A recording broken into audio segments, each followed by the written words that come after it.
آمنت باللہ صدق اللہ العظیم ان ہوا نہیں ہے الا یہ مگر وحی وحی یوحا جو ان کی طرف کی جاتی ہے، علمہ انہیں سکھایا ہے، شدید القوا زبردست قوتوں والے نے، ذو مرہ بڑے دانا نے، فاستوی پھر اس نے بلندیوں کا قصد کیا۔ حضرت محترم بھی آپ قرآن مجید 27واں پارہ سورۃ النجم کی خواہش سے کل کے درس میں ہم نے ان آیات بینات کی تفسیر پڑھی۔ آج کے درس میں اللہ کریم اپنے حبیب کی شان کو بیان فرما رہا ہے اور جبریل امین کی شان کا اظہار بھی ہے۔ پہلی آیت میں فرمایا ان ہوا الا وحی یوحا، نہیں ہے یہ مگر وحی جو ان کی طرف کی جاتی ہے۔ ہوا کا مرجع قرآن پاک ہے، یعنی یہ جو قرآن ہے یہ وہ وحی ہے جو اللہ کے حبیب کی طرف کی جاتی ہے۔ یہ آیت ایک سوال کا جواب ہے کہ جب پچھلے درس میں ہم نے کل پڑھا کہ اللہ کے حبیب کی شان یہ ہے کہ آپ اپنی مرضی سے نہیں بولتے، تو ایک سوال ذہن میں آتا ہے کہ جب حضور اپنی خواہش سے نہیں بولتے تو پھر جو کلام یہ لوگوں کو پڑھ کر سناتے ہیں وہ کیا ہے؟ اس کا جواب اللہ نے یہاں دیا کہ یہ تو اللہ تعالیٰ کی طرف سے وحی کیا جاتا ہے۔ اللہ کے پیارے حبیب جو کلام کرتے ہیں، لوگوں کو جو اپنا کلام سناتے ہیں، وہ اللہ کی طرف سے وحی ہوتا ہے، اور جیسے وحی نازل ہوتی ہے اسی طرح حضور لوگوں کو پڑھ کر سنا دیتے ہیں۔ اس میں ایک بال کے برابر رد و بدل ناممکن ہے۔ بعض علماء کی رائے ہے کہ ہوا کا مرجع صرف قرآن پاک نہیں بلکہ قرآن پاک بھی ہے، اور جو بات نبی پاک علیہ الصلاۃ والسلام کی زبان حق سے نکلتی ہے وہ بھی وحی ہے۔ یعنی قرآن پاک بھی وحی ہے، جو حضور فرمائیں وہ بھی وحی ہے۔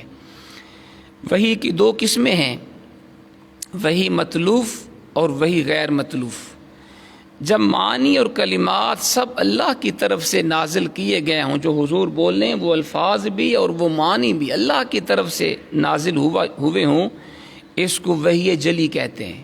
وحی جلی جو قرآن پاک کی شکل میں ہمارے پاس موجود ہے، یعنی قرآن اللہ کا کلام ہے، حضور نے ہمیں پڑھ کے سنایا، جبریل وحی لے کے حضور پہ لائے۔ اب یہ قرآن اللہ کا وہ کلام ہے جو کلام بھی رب کا ہے، معنی بھی اللہ کی طرف سے آئے، اور جب معنی کا نزول تو اللہ کی طرف سے ہو لیکن ان کے الفاظ کا جامہ حضور نے خود ان کو پہنایا ہو، اسے وحی خفیہ وحی غیر مطلوب کہتے ہیں۔ جیسے حدیث طیبہ، یعنی کلام حضور کا ہے بظاہر، الفاظ حضور کے ہیں لیکن معنی و مطالب رب کی طرف سے ہوتے ہیں۔ یہ بھی وحی کی دوسری قسم ہے، وحی غیر مطلوب یا وحی خفی، جس کو حدیث طیبہ کہتے ہیں۔ احادیث کو آپ دیکھیں، حضور کے بظاہر کلام سرکار کا ہوتا ہے، حضور کے الفاظ ہوتے ہیں لیکن معنی اللہ کی طرف سے آتے ہیں۔ ٹھیک ہے جی۔ بعض علماء نے ان آیات کے پیش نظر حضور کے اجتہاد کا انکار کیا ہے، یعنی حضور کوئی بات اپنے اجتہاد سے نہیں کرتے بلکہ جو ارشاد ہوتا ہے حضور کا وہ وحی الہی کے مطابق ہوتا ہے۔ لیکن جمہور فقہا نے حضور علیہ الصلاۃ والسلام کے اجتہاد کو تسلیم کیا ہے، اور یہ بھی وضاحت فرمائی ہے کہ یہ جو حضور علیہ الصلاۃ والسلام اجتہاد فرماتے ہیں یہ بھی اللہ کے حکم سے ہوتا ہے۔ اللہ تعالیٰ خود ہی اس اجتہاد کی پاسبانی کرتا ہے۔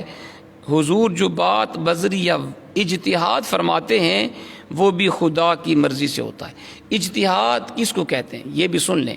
اجتہاد کا معنی ہوتا ہے کہ کسی نئے مسئلے کا حل پیش کرنا جو بظاہر قرآن و سنت میں نہ ہو، لیکن قرآن و سنت کی نصوص کے اندر جب غور کیا جائے تو انسان کو نئے مسئلے کا حل مل جائے۔ بہت سارے ایسے مسائل ہیں اس دور میں جو حضور کے زمانے میں نہ تھے، صحابہ کے زمانے میں نہ تھے، بعد میں علماء نے اجتہاد کیا۔ کلوننگ ہے، یہ جناب ٹیسٹ ٹیوب بیبی ہے، یہ انتقال خون ہے، گردے کسی کو دینا جائز ہے یا نہیں ہے، نشہ آور اشیاء کی کئی مختلف قسم کی اقسام ہیں۔ بہت سارے ایسے مسائل اس وقت بھی ہیں، پرفیوم کا استعمال کرنا جائز ہے یا نہیں ہے، اور حرام قسم کی اشیاء سے علاج کروانا جائز ہے یا نہیں ہے. یعنی اس دور میں بہت سارے جدید مسائل ہیں جو پہلے دور میں نہیں تھے، لیکن اس وقت بھی جن کو اللہ نے بصیرت دی ہے، جو وسیع علم رکھنے والے علماء ہیں، وہ قرآن و سنت کی، اجماع کی، نصوص کے اندر غور و فکر کر کے نئے نئے مسائل کا حل آج بھی پیش کر رہے ہیں. اس کو اجتہاد کہتے ہیں. تو حضور علیہ الصلوۃ والسلام نے بھی کئی مسائل میں آپ نے اجتہاد فرمایا، لیکن حضور کا اجتہاد وہ بھی خدا کی مرضی سے تھا. کتب حدیث میں حضرت عبداللہ بن عمرو بن عاص کا یہ واقعہ منقول ہے. وہ کہتے ہیں کہ میرا یہ دستور تھا کہ نبی پاک علیہ الصلوۃ والسلام کی زبان پاک سے جب بھی میں کوئی لفظ حضور کا کوئی جملہ میں سنتا، میں اس کو لکھ لیا کرتا تھا، حضور کی ہر بات کو. تو قریش کے بعض حضرات نے مجھے منع کیا، کہا یہ کیا ہوا، حضور جو بھی ارشاد فرماتے ہیں آپ اس کو لکھ لیتے ہو، حالانکہ حضور بھی انسان ہے، ہر بات لکھنے والی نہیں ہوتی. تو کہتے ہیں میں نے لکھنا بند کر دیا. جب حضور نے مجھے دیکھا، پہلے یہ میرا ہر قول، میری ہر بات کو لکھتے تھے، اب انہوں نے لکھنا چھوڑ دیا. تو حضور نے مجھے پوچھا بھائی کیا وجہ ہے، تو میں نے بتا دیا حضور مجھے بعض حضرات نے منع کیا ہے کہ حضور بھی آخر انسان ہے، ہر بات نہ لکھا کرو.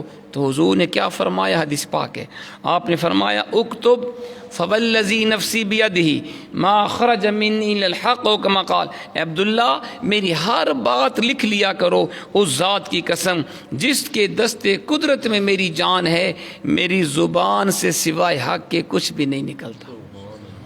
جو بات بھی میں کہوں وہ لکھ لیا کرو. اللہ کی عزت کی قسم میری زبان سے وہی نکلتا ہے جو میرے رب کی مرضی ہوتی ہے. یہ حضور کی شان ہے، یہ حضور کا مقام ہے. سبحان اللہ. تو فرمایا ان ہوا الا وحی یوحیٰ، نہیں ہے یہ مگر وحی جو ان کی طرف کی جاتی ہے. علمہ شدید القویٰ، انہیں سکھایا ہے زبردست قوتوں والے نے. حضور کو قرآن زبردست قوتوں والے نے سکھایا ہے. اس آیت سے لے کر لقد رأى من آیات رب الکبریٰ تک کی تفسیر میں علماء کرام کا اختلاف ہے. یہاں سے لے کر آگے چند آیات تک ایسی روایات موجود ہیں جن سے واضح طور پہ پتہ چلتا ہے یہ اختلاف صحابہ کرام کے دور میں بھی تھا. ان آیات کی تفسیر میں اختلاف صحابہ کرام کے دور میں بھی تھا. جہاں تک آیات کی نصوص کا تعلق ہے، ان سے دونوں قسم کے مفہوم اخذ کیے جا سکتے ہیں، اور کوئی ایسی حدیث مرفوع بھی موجود نہیں ہے جو ان آیات کے مفہوم کو متعین کر دے. ورنہ ایسے ارشاد نبوی کی موجودگی میں پھر کوئی اختلاف نہ ہوتا اگر حضور اپنے فرمان سے ان آیات کی تفسیر بیان فرما دیتے. اسی طرح بعد میں آنے والے علماء کرام کے بھی ان آیات کے بارے میں دو اقوال ہیں اور دو گروہوں میں علماء منقسم ہیں. قبلہ پیر صاحب نے فرمایا اپنی دیانت دارانہ تحقیق کی روشنی میں ہمیں یہ حق تو پہنچتا ہے کہ ان دونوں قولوں میں سے، مختلف اقوال میں سے ہم کسی ایک قول کو اختیار کر لیں، لیکن یہ ہمیں ہرگز حق نہیں ہے کہ دوسرے قول کے قائلین کے بارے میں بدگمانی کا شکار ہو جائیں.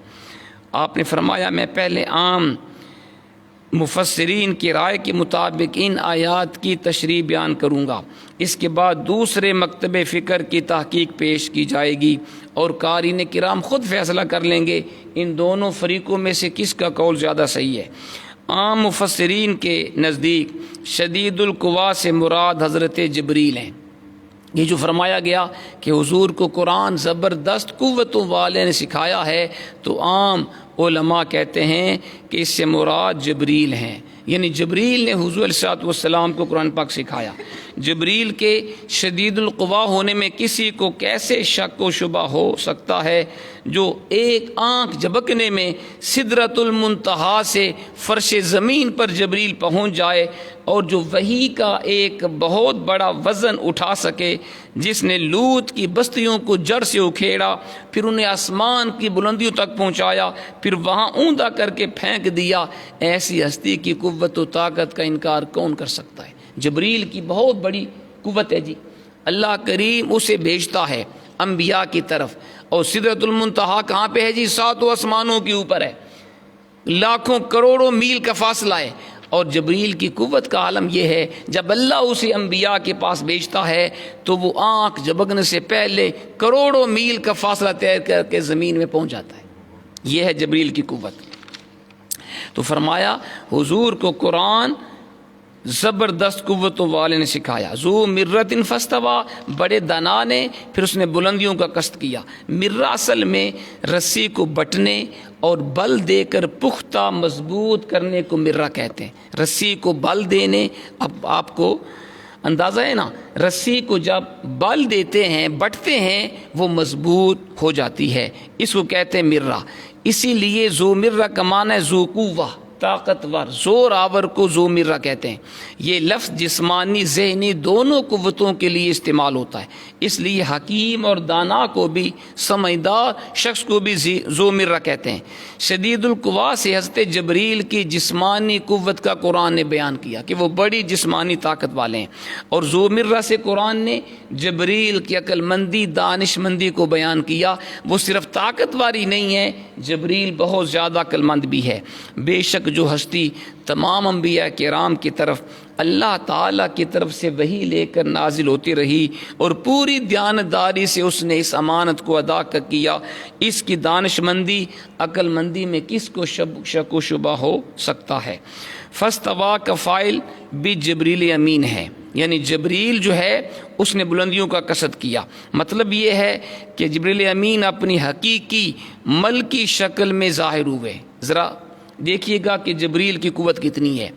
ایک مرتبہ وہ اپنی اصلی شکل میں ظاہر ہوئے، نبی پاک علیہ الصلوۃ والسلام نے ان سے اپنی خواہش کا اظہار فرمایا کہ اپنی اصلی مجھے ملکی شکل میں ظاہر ہو کے دکھاؤ، میں دیکھوں تمہاری اصلی شکل کیا ہے۔ اوائل نبوت کا زمانہ، حضور نے ابھی نیا آپ نے نبوت کا اعلان فرمایا تھا۔ نبی پاک علیہ الصلوۃ والسلام غار حرا کے باہر، جہاں پہ پہلی وحی حضور کے اوپر اتری، اس غار سے باہر آپ تشریف فرما ہیں۔ مشرقی افق پر جبریل امین اپنے 600 پروں سمیت ظاہر ہوئے، مشرق کی طرف جبریل ظاہر ہوئے۔ حضور نے خود فرمایا جبریل مجھے اپنی اصلی صورت میں ظاہر ہو کے دکھاؤ، تو آپ مشرق کی طرف ظاہر ہوئے 600 پروں کے ساتھ، 600 پروں کے ساتھ۔ نبی پاک علیہ الصلوۃ والسلام نے، اچھا جی، آپ کے وجود سے آسمان کے شرقی غربی کنارے بھر گئے۔ جب 600 پر کھولے نا تو مشرق سے مغرب تک تمام زمین بھر گئی، حالانکہ ابھی آپ نے اپنے 600 پروں میں سے 2 پر پھیلائے تھے۔ یہ ہے جبریل کی قوت۔ 600 پروں میں سے 2 پر کھولے تو مشرق سے مغرب تک کی فضا زمین بھر گئی، یہ جبریل کی قوت ہے۔ انبیاء کرام علیہ الصلوۃ والسلام میں سے صرف نبی پاک علیہ الصلوۃ والسلام نے جبریل کو اپنی اصلی شکل میں دیکھا، اور کسی پیغمبر نے بھی جبریل کو اپنی اصلی شکل میں نہیں دیکھا۔ تو یہ ہے اس کا مطلب کہ جبریل نے بلندیوں کی طرف قصد کیا۔ فاستویٰ کا ایک اور مطلب بھی بیان کیا گیا ہے کہ فاستوى القرآن فی صدرہ، یعنی جو قرآن جبریل نے آپ کو سکھایا وہ آپ کے سینہ مبارک میں قرار پکڑ گیا، اب اس کی بھول جانے کا کوئی امکان نہیں ہے۔ یہ بھی اس کا ایک معنی ہے، جو قرآن جبریل نے حضور کو سکھایا وہ حضور کے سینہ پاک میں مضبوط ہو گیا، اب وہ بھول نہیں سکتا۔ اللہ کریم عمل کی توفیق عطا فرمائے۔ الحمدللہ رب العالمین والعاقبۃ للمتقین والصلاة والسلام علی سید الانبیاء والمرسلین۔ ربنا آتنا فی الدنیا حسنۃ وفی الآخرۃ حسنۃ وقنا عذاب النار۔ یا رب العالمین ہم سب کے گناہ